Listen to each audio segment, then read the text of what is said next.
A paz de Deus de nosso Salvador Jesus Cristo a todos. Vamos continuar o estudo da Palavra de Deus no livro do Êxodo, capítulo 25.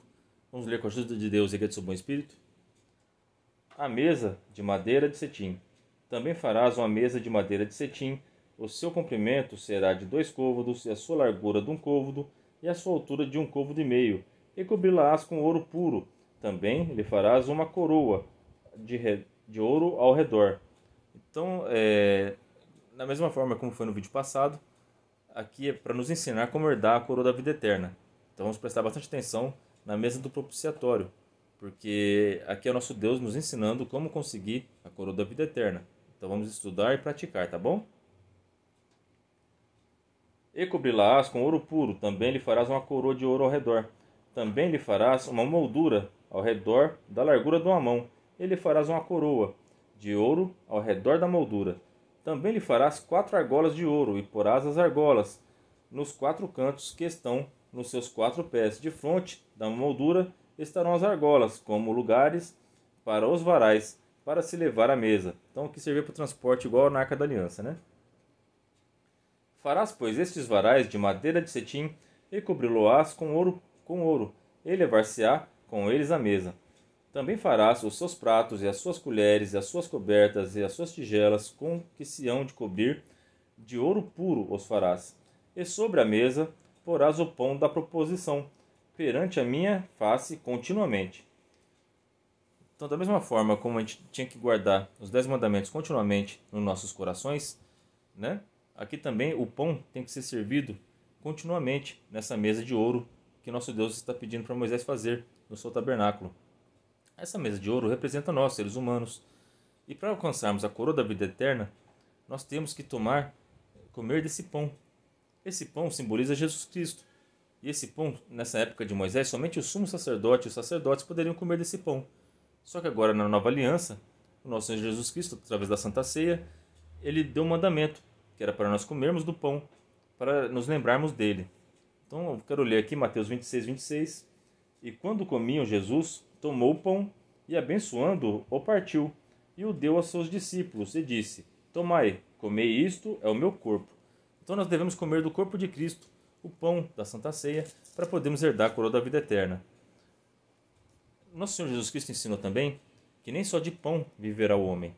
Então, se você só tomar a Santa Ceia, mas não ir buscar a palavra de Deus, porque nosso Senhor Jesus Cristo ensinou, nem só de pão viverá o homem, mas de toda palavra que procede da boca do Senhor. Então não basta só comermos a Santa Ceia. Você vai lá, come o pão e você vai achar que vai ser salvo e vai dar a coroa da vida eterna. Não. Você tem que comer do pão e também tem que buscar se alimentar da sua palavra, da palavra que vem da boca do Senhor. Ou seja, tem que ir para a igreja, ouvir a palavra de Deus, meditar na palavra e pôr em prática. Na sua casa, abrir tua Bíblia, ler a palavra de Deus, se alimente dela. Porque só comer do pão não vai te salvar. Só ter fé em Jesus Cristo no sacrifício da cruz não vai te salvar. Você também precisa ouvir da sua palavra e praticar ela, tá bom? Porque ao partir do pão tem que se dividir. Não é só para você. Não é só você comer do pão. Não é só você ouvir da palavra e se alimentar dela. Nós temos que repartir o pão, dividir. Nosso Senhor Jesus Cristo nos ensinou que nós temos que dividir. Então dividam, evangelizem. É o dever, é o mandamento de Jesus Cristo. E de pregar no céu o evangelho a todas as criaturas, a todas as pessoas. Nós devemos falar sempre do pão da vida. Ele veio do alto céu, santo é o nome do Senhor Jesus Cristo. Veio puro e santo, desceu aqui, habitou entre os homens e entregou seu corpo por livre e espontânea vontade para fazer a vontade do Pai dele. Ele se entregou. Ele não precisava morrer por nós, mas ele por amor se entregou. Isso que representa o corpo de Cristo. É o pão que está acima dessa mesa de ouro. Nós, para comermos desse pão, a gente não pode, para a gente receber esse pão, a gente não pode estar de qualquer jeito. Não era uma simples mesa, era uma mesa revestida de ouro. Nós devemos ser revestidos do que é santo para comermos desse pão. A gente tem que se santificar para comer desse pão. Quando a gente vai tomar a Santa Ceia, se você está brigado com alguém, você tem que pedir perdão para essa pessoa. Ou se alguém te pedir perdão, perdoa. Se você está no pecado, peça perdão a Deus. Se arrependa e não faça mais, para você não participar da Santa Ceia indignamente, porque isso será para sua própria condenação. Está escrito na tua palavra, na palavra de Deus. Então temos sabedoria e vamos comer do corpo de Cristo, que é o pão da proposição representado aqui no livro de Êxodo, e é o pão da vida, que nós temos acesso a isso no Novo Testamento. Então se alimentem do pão da vida, mas nem só de pão vive o homem. Não é só tomar a Santa Ceia, mas o homem vive de toda a palavra que sai da boca do Senhor. Então vai buscar a palavra e se alimenta da palavra na igreja e lê a Bíblia em casa, tá bom? Vamos continuar a leitura? Também farás um castiçal de ouro puro, de ouro batido, se fará este castiçal. O seu pé, as suas canas e as suas copas e as suas maçãs e as suas flores serão do mesmo. E dos seus lados sairão 6 canas, 3 canas do castiçal de um lado dele e 3 canas do castiçal do outro lado dele. Então, o castiçal ele tinha 7 partes, né? Ele era dividido, ele era no formato de uma árvore. Ele tinha a parte central, né, que representa Cristo, e também tinha 3 de um lado e 3 do outro. E dava para acender as 7 tochas dele, né? As 7 lâmpadas dele. Numa cana haverá 3 copos, a modo de amêndoas, uma maçã e uma flor, e 3 copos a modo de amêndoas. Na outra cana, uma maçã e uma flor, assim serão as 6 canas, que saem do castiçal.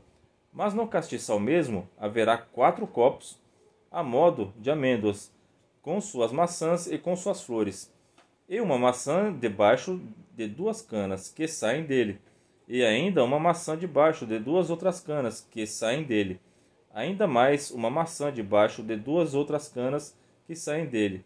Assim se fará com as 6 canas que saem do castiçal.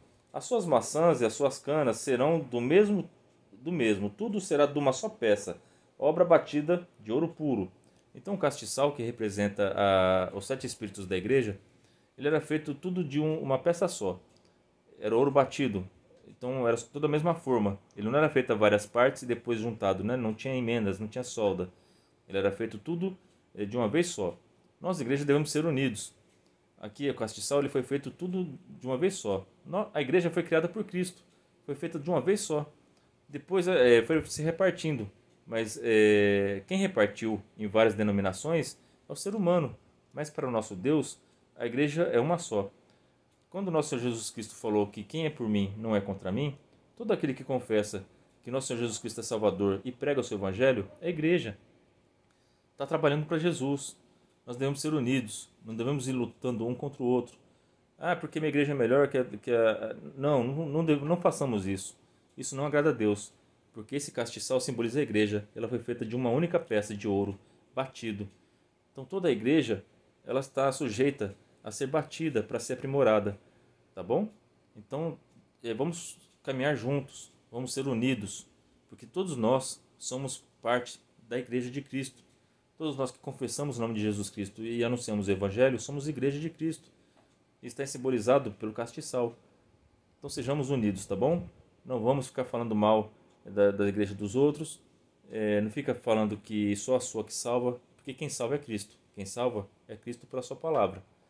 Então vamos ser unidos, tá bom? Vamos todos anunciar a palavra de Deus, pregar a todos e receber bem todas as pessoas, tá certo? Porque é isso que agrada a Deus.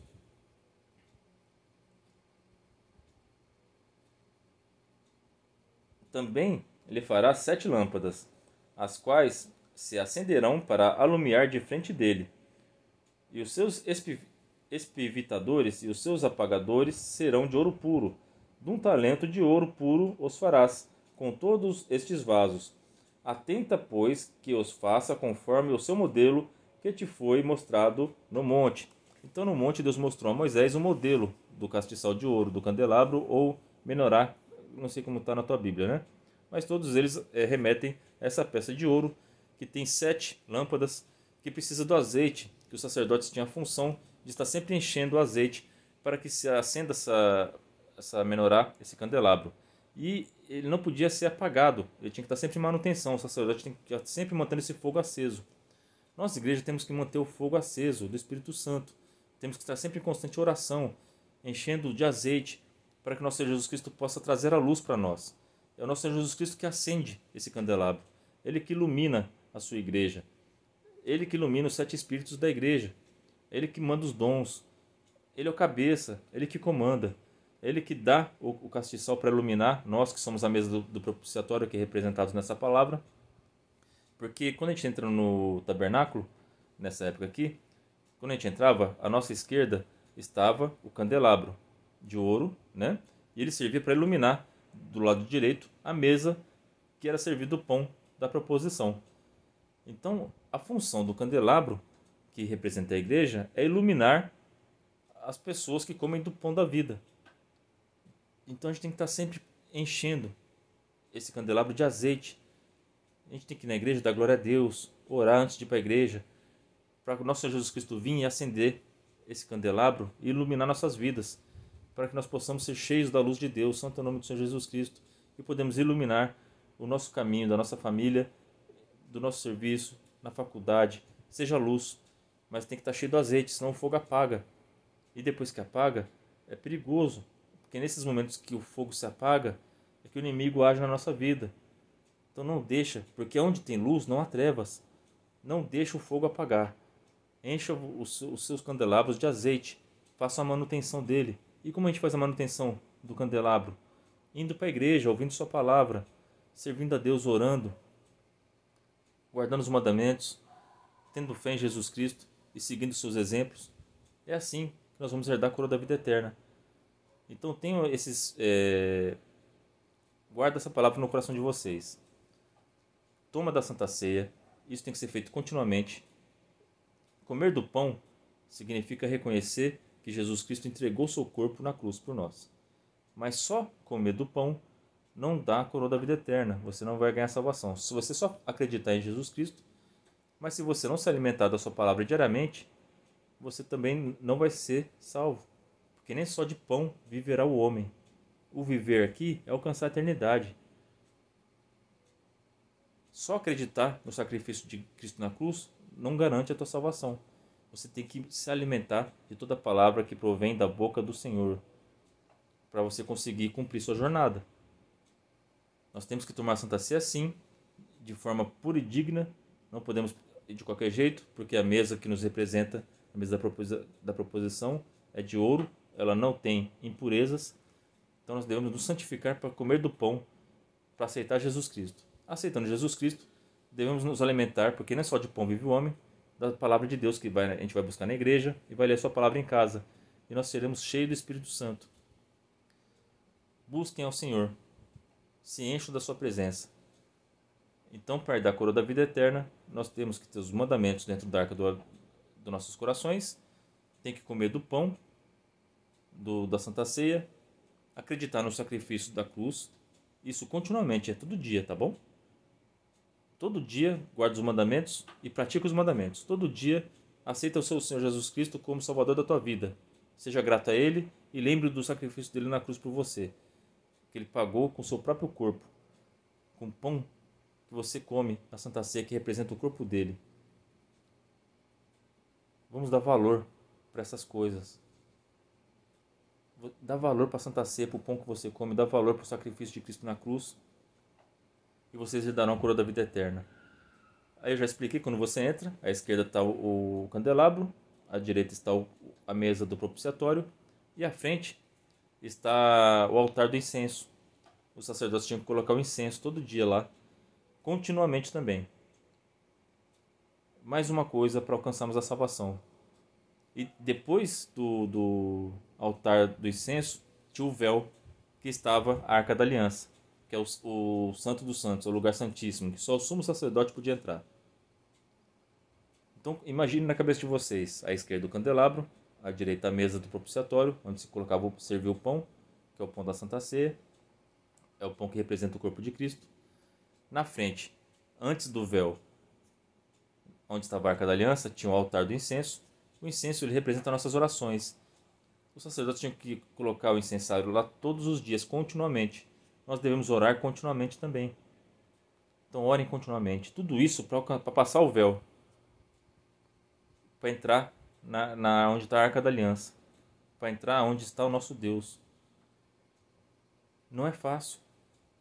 A função do sacerdote, Deus está ensinando a eles a servir o pão, comer do pão. Ele está ensinando a guardar os mandamentos dentro de uma arca. Ele está ensinando a acender os incensos. Ele está ensinando esse povo a servir a Ele. Nessa época aqui, na forma física, material, com esses rituais. Mas hoje, nós servimos Ele em espírito e verdade. O incenso que nós colocamos diante do altar do incenso são as nossas orações. O pão que nós comemos da mesa da proposição é a Santa Ceia. O candelabro representa a igreja, que não pode deixar o fogo apagar. Nós somos luz e temos que brilhar mais e mais. Temos que manter o azeite sempre cheio, para a luz não apagar. E temos que guardar os mandamentos na arca da aliança do coração, como nós vimos no vídeo passado, para que Deus possa nos proteger com seus santos anjos. Também representa também a volta de Cristo, né? Porque o propiciatório é a tampa. Quando ele vai por cima da arca, está representando os anjos vindo e o nosso Senhor Jesus Cristo falando, nosso Deus falando entre os anjos. Santo é o nome do Senhor Jesus Cristo. Vamos aguardar, vamos obedecer isso aqui. Tudo isso aqui é simbólico no Antigo Testamento, mas agora na Nova Aliança nós temos que fazer na prática. Orem sem cessar, permanentemente. Lembrem do corpo entregue por vocês na cruz continuamente. Estejam sempre cheios do azeite continuamente e guardem os mandamentos de Deus continuamente. E logo o nosso Deus vem nos buscar com seus santos anjos e chegaremos na glória. Essa é a palavra para nós hoje. Muita parte simbólica. Essa parte do Êxodo é uma parte bem difícil. Quando a gente lê pela primeira vez, se a gente não estudar, a gente não entende. Mas quando a gente lê o Novo Testamento, tem várias passagens que nos vai revelando. No Apocalipse revela a parte do incenso, que o incenso simboliza as orações. Aqui na parte do Mateus 26 que eu li para vocês, é a Santa Ceia. Então a gente entende a mesa da proposição. Né? No Apocalipse também fala do candelabro, que representa as 7 igrejas, os 7 espíritos da igreja. Então nós entendemos que o candelabro representa a igreja, que ilumina a mesa da proposição. Também no Novo Testamento está escrito que nós devemos guardar os mandamentos nas tábuas de carne do nosso coração, que nós somos o tabernáculo, nós representamos o tabernáculo que nós estamos estudando aqui. Então nosso Deus é maravilhoso, nada aqui está por acaso. Tudo tem uma função, tudo tem um porquê. Tudo isso era preparando o povo de Israel para receber o seu Messias, o seu Salvador. E quando o seu Salvador chegou, eles não reconheceram, porque eles só entenderam a parte física. A parte espiritual, eles não conseguiram compreender e não reconheceram o nosso Senhor Jesus Cristo como Messias. E até hoje eles estão esperando o Messias deles, sendo que o Messias já veio e ele já está quase para voltar. Então não fiquem desapercebidos. Estudem a palavra de Deus e põem em prática. Aqui está a receita para conseguir herdar a coroa da vida eterna. No vídeo passado e nesse vídeo. Se colocarmos isso em prática, nós vamos conseguir alcançar. Busquem a Deus de coração e vocês vão herdar a coroa da vida eterna e vão habitar com o nosso Deus na cidade celestial. Essa é a palavra para nós hoje. Deus abençoe a vida de todos vocês. Glória a Deus por mim e pela minha família. Deus seja louvado.